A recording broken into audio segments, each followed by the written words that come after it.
Bienvenue sur Teach, votre nouvelle émission d'enseignement et de maturité spirituelle. Ce programme a été conçu pour vous permettre de devenir des véritables disciples de Jésus-Christ. Vous serez alors capable de connaître, imiter et de suivre l'exemple de Jésus-Christ à travers la parole de Dieu. Car un disciple accompli, vous savez, il est comme son maître. Nous allons commencer aujourd'hui une toute nouvelle série, celle qui sera intitulée « La puissance de la parole de Dieu ». La puissance de la parole de Dieu. Il est important qu'un disciple de Jésus connaisse la puissance de la parole de Dieu. Et pour cette toute première séance, nous allons parler de ce que c'est que la parole.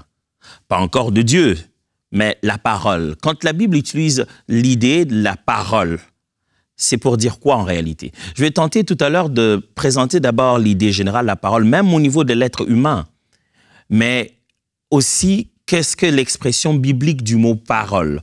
Quand vous voyez apparaître la parole dans la Bible, ça apparaît souvent dans quel contexte? Je ne veux pas tout épuiser. Vous savez bien que Teach a pour but de nous permettre de résumer ces vérités de manière à les comprendre et tout de suite les vivre. Alors, let's teach. Grandissons ensemble. Qu'est-ce qu'on entend par la parole? J'aimerais qu'on lise ensemble Matthieu, chapitre 22, versets 29 à 30, qui nous mettra vraiment dans le contexte de cette série appelée « La puissance de la parole de Dieu ». Matthieu, chapitre 22, versets 29 à 30. Je lis. Jésus leur répondit, « Vous êtes dans l'erreur, parce que vous ne comprenez ni les Écritures, ni la puissance de Dieu. Car à la résurrection, les hommes ne prendront point des femmes, ni les femmes des maris, mais ils seront comme les anges de Dieu dans le ciel. » Ici, à l'époque de Jésus, il y avait différents groupes religieux. Il y avait des pharisiens, des sadducéens. Et l'un de ces groupes va voir Jésus dans le but de lui donner un exercice philosophique, théologico-philosophique. En fait, ils font un cas, une réflexion, et ils voudraient présenter à Jésus cette difficulté. Donc, ce n'est pas d'hier que les textes sacrés contiennent de points de difficulté qui demandent une meilleure interprétation et une très haute sagesse. Et ils viennent, ils disent à Jésus, bon, toi qui crois à la résurrection, parce que les pharisiens croyaient à la résurrection et les sadducéens non. Donc les sadducéens viennent le voir, lui disent, bon, on a un cas ici. Disons qu'il y avait un homme qui, voilà, il avait une femme et l'homme est mort. Parce que le lévira, qui était dans la culture juive, qui permettait donc à un frère de reprendre la femme de son frère, alors cette femme a finalement eu 7 frères différents. Et lui disent, maintenant à la résurrection, qui sera son vrai mari? Ils vont se retrouver là-bas, la même femme a eu 7 maris, qui sera son véritable mari? Jésus les regarde et dit, vous êtes dans l'erreur, parce que vous ne comprenez pas 2 choses, ni les Écritures, la parole de Dieu, mais vous ne comprenez pas non plus la puissance qui sous-tend cela. Vous ne comprenez pas non plus de quoi Dieu est capable dans les choses qu'il est en train de dire. Il est important qu'on puisse savoir à mélanger ces deux-là. La parole et la puissance de Dieu, ça va ensemble. C'est Jésus qui leur démontre, il dit, vous croyez vraiment que vous avez la capacité de prendre la femme de l'autre comme ça, comme la coutume vous le propose, et Dieu n'a rien prévu pour des cas comme celui-là? Bien sûr que Dieu a bien prévu par sa puissance que lorsque de l'autre côté les hommes seront ressuscités, ils aient plus les mêmes besoins. Vous pensez que Dieu n'est pas capable de ôter ces besoins-là et de vous faire regarder l'un à l'autre comme frères et sœurs? Donc, les sadducéens n'avaient pas la conscience de la puissance dans la parole de Dieu. Et ce que nous tentons de faire ici, c'est de nous démontrer la puissance de la parole de Dieu. Mais en commençant d'abord par définir ou avoir qu'est-ce que l'idée de parole dans la Bible. Quand on dit parole dans la Bible, quand on dit parole dans la théologie, dans les choses de Dieu, mettez souvent ceci en tête. La parole est l'expression de l'état d'esprit. Je ne parle pas ici seulement de Dieu, mais la parole, la fonction d'une parole, même la parole d'un être humain, révèle son état d'esprit. La parole révèle ce que tu es dedans. Lorsqu'une personne parle, il révèle son état d'esprit.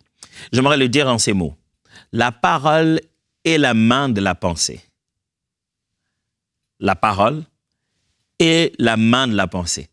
C'est-à-dire, lorsque la pensée veut te serrer la main, lorsque ce qu'une personne pense veut entrer en contact avec toi, c'est à travers la parole que cela se fait.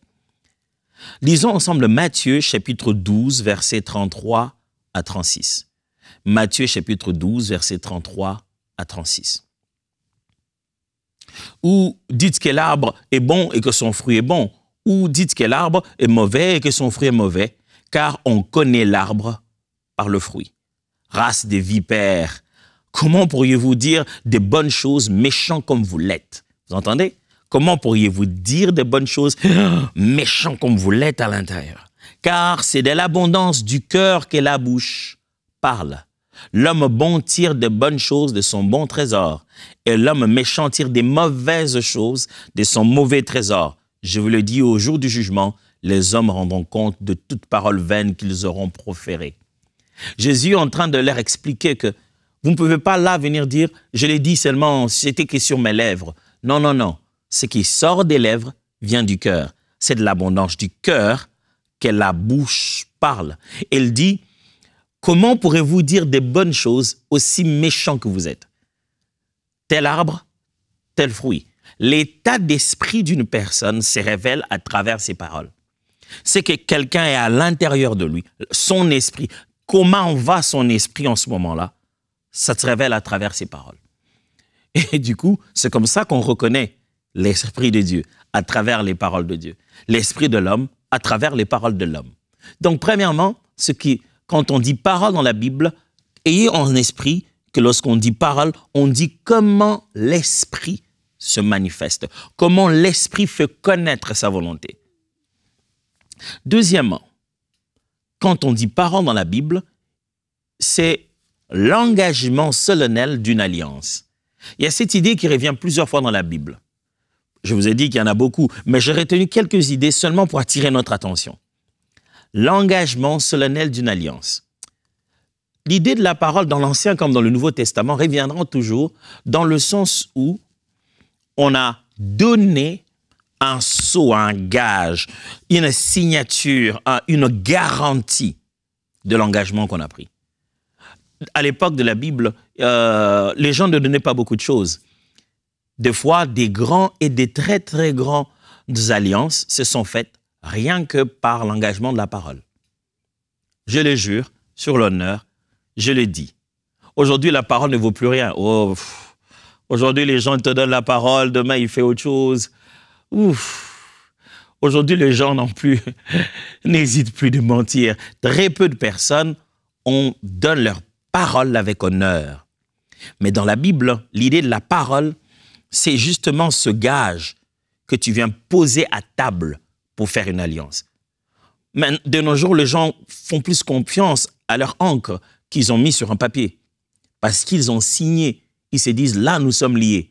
Mais dans le temps de la Bible, parce que la parole est prononcée, Dieu a entendu, les anges ont entendu, j'aimerais même dire, les démons ont entendu, les éléments de la terre ont entendu. Il n'y a pas d'engagement aussi puissant que la parole prononcée. Exode chapitre 13, versets 11 à 12 le montre. Exode chapitre 13, versets 11 à 12. Quand l'Éternel vous aura fait entrer dans les pays des Cananéens, comme il vous l'a solennellement promis, à vous et à vos ancêtres, et qui vous l'aura donné, vous lui offrirez tout garçon premier-né, et les premiers-nés mâles de votre bétail lui appartiendront. Dieu veut promettre, il veut faire un engagement solennel. Moi, l'Éternel, Dieu Tout-Puissant, je m'engage. Dieu, donne-nous une preuve, quelque chose qui nous assure. Sur ma parole, parce que j'ai parlé, je m'engage. La parole dans la Bible est l'expression même d'un engagement. Qui libère sa parole s'engage. Qui dit s'engage. De nos jours, les gens blaguent avec les paroles, vraiment beaucoup. Mais ce n'est pas parce que les gens ne respectent plus leurs paroles que la parole ne fonctionne plus comme elle fonctionnait. La parole a toujours même fonction. Quand vous parlez, vous engagez. Que vous preniez ça au sérieux ou non, vous vous êtes engagé. La parole reste l'instrument d'un engagement solennel. La parole. Nous sommes en train d'étudier ensemble avec vous, durant toute cette semaine, vous allez les découvrir, la puissance de la parole de Dieu. Mais avant d'entrer dans la parole de Dieu, aujourd'hui, je pensais qu'on peut mieux comprendre ensemble comment les idées qui viennent avec la pensée de parole dans la Bible.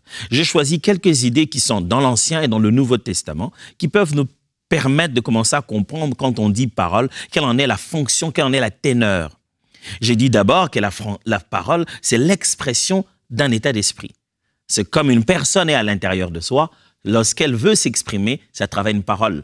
Je vous ai laissé avec ce mot, que la parole était la main de la pensée. C'est par la parole que la pensée touche, que la pensée vous touche. Vous savez, vous avez déjà dit deux fois, il m'a touché avec ce qu'il a dit. Pas avec les mains, mais il m'a touché. Mais ce qu'il vous dit était dans sa pensée. Mais lorsqu'il a verbalisé sa pensée est devenue suffisamment puissante pour venir te toucher. La parole se déplace plus vite que nos jambes. La parole touche des parties que nos mains ne peuvent pas toucher. Quand tu parles à quelqu'un, tu peux lui faire pleurer. Juste lui faire pleurer.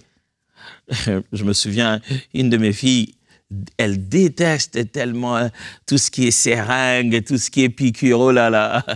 Dès qu'elle est en face de ça, elle se met à pleurer, sans qu'on l'ait touché. Deux fois, juste l'idée, lorsqu'on lui dit, puisque tu ne te sens pas bien, on va aller à l'hôpital. Dès qu'on a dit hôpital, les larmes coulent de ses yeux. Je ne veux pas qu'on me pique. C'est un deuil qui commence. Je ne veux pas qu'on me pique. Je vais bien, je ne veux pas qu'on me pique. Donne-moi seulement les médicaments. Oh, tu pleures pourquoi? On ne t'a même pas piqué. Tu ne sais même pas si ça te fait mal. Cette parole a réveillé tout en moi. Frère, nous sous-estimons le pouvoir de la parole. Le fait que Dieu a donné ça à l'humain, non pas aux autres êtres, comme les animaux, comme les arbres. Le fait que Dieu a donné ça seulement à l'être humain, Dieu nous a donné un héritage fort de sa nature. Puisqu'il est de la nature de Dieu de parler, le fait qu'il nous a rendus des êtres parlants, il nous a conféré un puissant pouvoir sur l'humanité. N'oubliez pas, tout ce qui existe, Dieu l'a créé par sa parole. Et comment Dieu a-t-il agi? Comment Dieu a-t-il tellement agi pendant 6 jours, au point qu'au 7e, il demande de se reposer juste en parlant. Celui qui parle fonctionne. Celui qui parle travaille. La parole est la main de la pensée. Mais je viens aussi de vous dire que la parole est un engagement solennel. La parole vous engage dans une alliance. Ce que vous dites vaut mieux que tout ce que vous signez. Parce que vous pouvez avoir signé le papier, vous pouvez vous détourner, mais vous l'avez dit. Je me souviens une fois, un jeune homme a pris un engagement avec une jeune fille. Il a accepté qu'ils se marieraient, ils se sont mis en couple. Ils n'avaient pas encore officialisé leur engagement. Et que ce jeune homme-là s'est détourné. Et à l'insu de celle qui était devenue son épouse carrément, dans le sens où ils vivaient déjà ensemble et qu'ils avaient déjà un enfant, à son insu, il est allé doter quelque part, faire un autre processus d'engagement de mariage à une autre fille. Et il a commencé un autre foyer à son insu.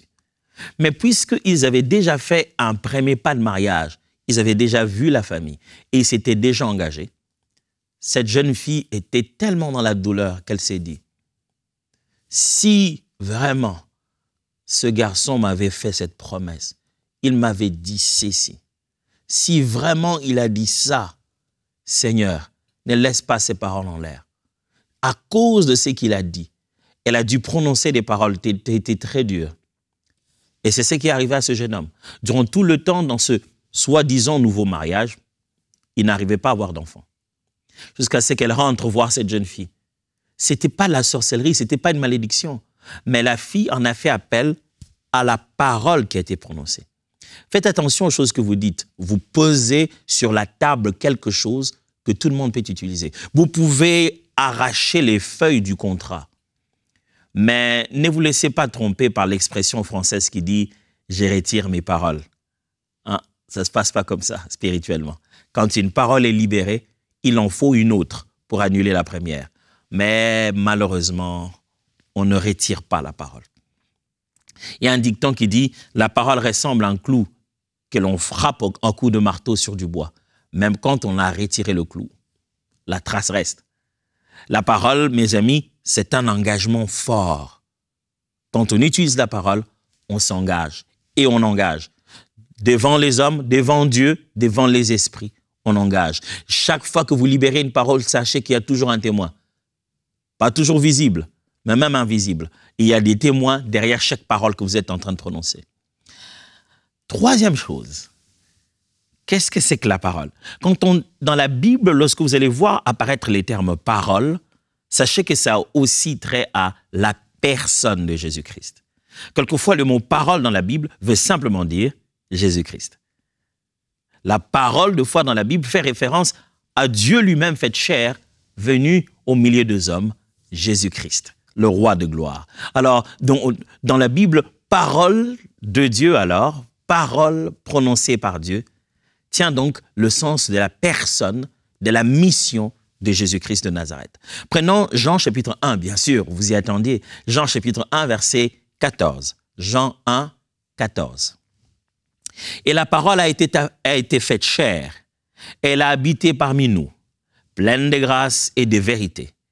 Et nous avons contemplé sa gloire, une gloire comme la gloire du Fils unique venu du Père. Dans le livre de Jean, au chapitre 1, il introduit ce livre de Jean un peu comme le livre de la Genèse. La Genèse commence par « Au commencement était la parole était avec Dieu, la parole était Dieu ». Non, elle commence plutôt par « Au commencement, Dieu créa le ciel et la terre, le cieux et la terre. La terre était informée vide, il y avait des ténèbres dans la surface de l'abîme et ainsi de suite. » Mais Jean commence par « Au commencement était la parole était avec Dieu ».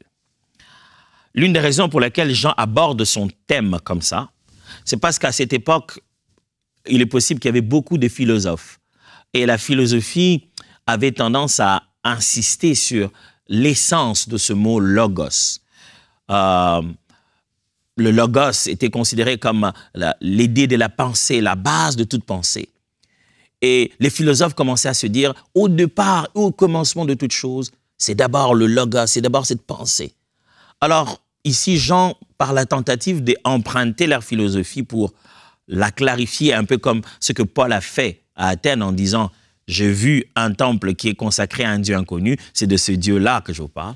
Certains commentateurs disent que Jean a utilisé cette expression pour partir de ceux qu'ils connaissent, pour les amener vers ce qu'ils ne connaissaient pas.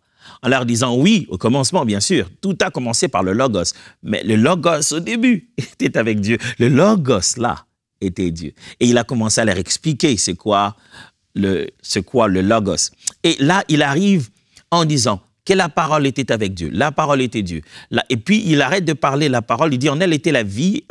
La vie était la lumière du monde. Il passe maintenant à la lumière. La lumière est, lui, dans les ténèbres ne l'ont pas reçu. Il est venu chez les siens ne l'ont pas reçu. Et puis, il rentre encore dans la parole en disant, la parole s'est faite chair. On sait de qui il parle. Il parle de Jésus de Nazareth. Et donc, lorsqu'on s'est en train d'enseigner ici sur la parole, sachez que plusieurs fois dans la Bible, l'idée de la parole, c'est la parole de Dieu. Et donc, c'est la personne de Jésus-Christ de Nazareth. La parole est une personne. Vous imaginez ça? Comment la parole est une personne? C'est ce que Jean essaie d'expliquer en clarifiant Genèse chapitre 1. Si au commencement, Dieu créa le ciel et la terre était informe et vide, Dieu dit, c'est parce qu'au commencement, la parole créa le ciel et la terre, et donc la parole agit en créant le ciel et la terre. Jésus est la parole de Dieu. Dieu, quand il parle, ne voyait pas un souffle impersonnel qui n'a aucun pouvoir et aucune conscience, qui serait sorti d'une bouche. Juste une bouche à parler, un vent est parti sans conscience. Nos mots, quand on les a cités, ils sont où, on ne sait pas. Mais quand Dieu parle, mes amis, il s'agit d'une personne. Il s'agit de lui. La parole de Dieu a une personnalité. Il s'agit de Dieu lui-même. Alors, quatrième chose, c'est que quand on utilise le mot « parole » dans la Bible, ça fera souvent référence aux Écritures saintes, aux Écritures inspirées de Dieu. Vous verrez chaque fois le mot « parole de Dieu », la parole du Seigneur. Je m'attacherai à ta parole, à ta loi. Le psalmiste passe, le psaume 119 a beaucoup parlé de la parole de Dieu. Et là, il n'est pas en train de parler de Christ directement. Oui, par métaphore, oui. Mais il est en train de parler directement de la loi de l'Éternel, de la parole qu'il avait entre ses mains à son époque. Lui, il a parlé de ce que nous appelons Pentateuque, donc le 5 livres de Moïse au départ. Parce que lui, il est dans Psaume. Donc, on n'a pas encore canonisé le psaume lui-même. Ce que lui lit, c'est ce qui a précédé les livres de Moïse qui ont été révélés avant et ce qu'il avait de disponible à l'époque. Donc, la parole de Dieu, le mot parole dans la Bible apparaît aussi pour parler des écritures inspirées de Dieu. Donc, je parle ici. Toute la Bible dans sa progression. Ceux qui sont après la Pentateuque parlent de la Pentateuque. Ceux qui sont après l'Ancien Testament parlent de l'Ancien Testament. Donc, c'est ainsi que ceux qui sont dans la Bible, eux-mêmes parlent aussi d'un livre. Ils parlent aussi des écrits inspirés, même s'ils n'étaient pas conscients qu'ils étaient en train d'entrer dans la Bible. Ceux, au moins du Second Testament, du Nouveau Testament dans les Évangiles, avaient conscience qu'il existait déjà un premier livre inspiré, le Tanakh, dans lequel se trouvaient la loi, les écrits et les prophètes. Ils étaient conscients d'un livre existant. Et la conscience du livre avançait au fur et à mesure qu'il était canonisé. C'est-à-dire, lorsque les 5 livres de Moïse sont donnés, le peuple a pris conscience qu'il y a un livre sacré pour nous. Et ainsi de suite, au fur et à mesure. Vous arrivez, par exemple, à la restauration des livres à travers Néhémie et Esdras. On va retrouver les livres perdus, on va encore canoniser les éléments. Donc, au fur et à mesure que le peuple d'Israël avançait, le livre devenait plus clair, le canon devenait plus clair, le nombre de livres reconnus comme étant livres inspirés devenait plus clair. Donc, quand quelqu'un dans la Bible, surtout dans l'Ancien Testament, parle de la parole de Dieu ou de la loi de l'Éternel, sachez qu'il parle certainement des livres qui ont précédé son époque. Tout le monde, surtout ceux de l'Ancien Testament, n'ont aucune conscience qu'il va avoir une Bible après. Et ceux du Nouveau Testament non plus. Ils ont au moins conscience qu'il existe un autre livre canonifié, qui est le livre de l'Ancien Testament, donc le Tanakh, mais ils n'ont pas conscience que ce qu'ils sont en train, eux, d'écrire va finalement faire partie d'un seul et unique document appelé la Bible. Donc le mot « parole » dans la Bible, c'est aussi pour parler des Écritures saintes. Lisons psaume justement, le psaume 119, versets 101 à 106. Psaume 119, versets 101 à 106. Verset 105, pardon, à 106. Juste 2 versets. Voilà ce qui est écrit. Ta parole est une lampe à mes pieds et une lumière sur mon sentier. Je jure, je le tiendrai d'observer les lois de ta justice. Il dit, ta parole est une lampe à mes pieds, une lumière sur mon sentier. Je le jure, je tiendrai d'observer les lois de ta justice. C'est le psalmiste, c'est David qui dit, ce que je connais de toi, le livre sacré que je lis, c'est la parole que tu as rendue disponible, ta loi, ô Éternel, m'éclaire. Elle est ma lumière. Il est ici en train de parler de la parole de Dieu comme les Écritures saintes, les Écritures inspirées. Donc, au cours de cette émission, pendant cette série en particulier autour de la puissance de la parole de Dieu, je ferai de temps en temps référence à la parole sous toutes ses formes. À un moment donné, je vous expliquerai la parole de Dieu, sa puissance, non pas seulement de la bouche de Dieu, mais sa puissance dans nos bouches à nous.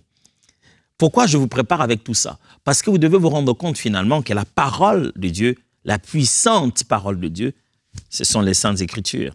La puissante parole de Dieu, c'est la personne de Jésus-Christ. La puissante parole de Dieu, c'est sa promesse dans l'engagement qu'il a avec nous. Il ne mentira jamais. Mais aussi, la puissante parole de Dieu, c'est lorsque notre esprit à nous est rempli de lui et que quand nous la prononçons, notre état d'esprit, qui est devenu l'état d'esprit de Christ, notre mentalité, qui est devenue la mentalité de Christ, la parole de Dieu qui a rempli nos cœurs, fait que nous devenons aussi des instruments de la manifestation de la puissance de la parole de Dieu. La parole de Dieu cesse d'être puissante que dans sa bouche. Elle commence à être puissante aussi même dans nos bouches à nous. Oui, nous, simples êtres humains, si à nos cœurs, notre esprit est rempli de l'Esprit de Dieu, nous ne pouvons qu'exprimer l'état de l'Esprit de Dieu. Donc, cette semaine va être fantastique. J'ai hâte que nous puissions entrer en détail sur cette grande question sur la puissance de la parole de Dieu. Mais au courant de cette semaine, je reviendrai de temps en temps sur ce fait. Vous le savez, depuis un moment, à MCI, nous avons commencé une campagne de dons basée sur 20 000 partenaires mensuels. Cette œuvre fonctionne d'après le fait que chacun de nous fournit un effort, un sacrifice chaque mois. Vous savez, nous ne recevons pas des offrandes matin, midi, soir à chaque réunion. Nous sommes un ministère et c'est à travers les efforts que les uns les autres fournissent pour voir la parole de Dieu évoluer que cette œuvre évolue. Dieu nous a demandé de faire plus. Dieu nous a convaincus de continuer à avancer, à gagner les âmes. L'Éternel nous a appelés vers d'autres champs qu'il faudrait défricher encore. L'Éternel nous a prévenus de nous battre avec d'autres Goliaths. Alors, que faire? Nous allons juste faire comme David. David s'est battu. Les mêmes moyens qu'il a utilisés contre le loup et contre les ours, ce sont les mêmes moyens qu'il a utilisés devant Goliath. Maintenant, nous avons encore Goliath. Je suis sûr que le Seigneur va vous utiliser, vous encore. Vous qui avez toujours été là à contribuer mensuellement à EMCI TV, j'aimerais vous dire merci. Merci d'avoir toujours été là et merci de continuer. Nous voulons que ce nombre s'agrandisse, qu'on en arrive à 20 000 partenaires mensuels qui sont prêts à donner chaque fois 35 € seulement. 35 € seulement. Et toutes les promesses que Dieu a données dans sa parole au sujet de ceux qui doivent travailler, servir et contribuer dans son œuvre vont s'accomplir sur vous et elles n'ont pas besoin de nous. Et elles connaissent votre nom. Ces promesses vous connaissent.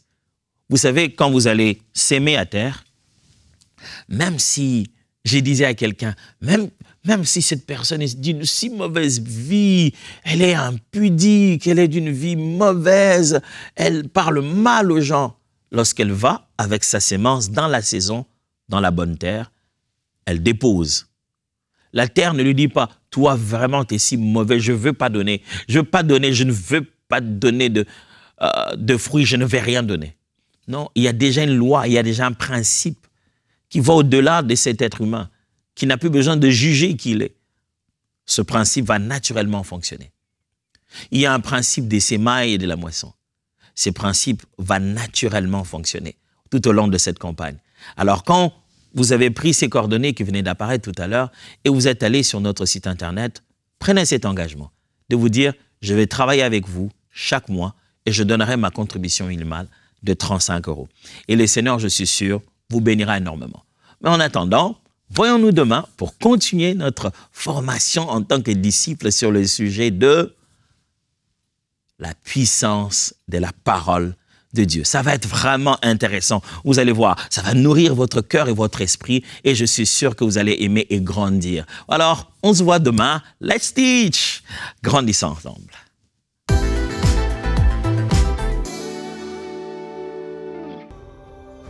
Dès maintenant, faites partie des 20 000 partenaires mensuels qui porteront la vision d'EMCI et qui l'amèneront encore plus loin.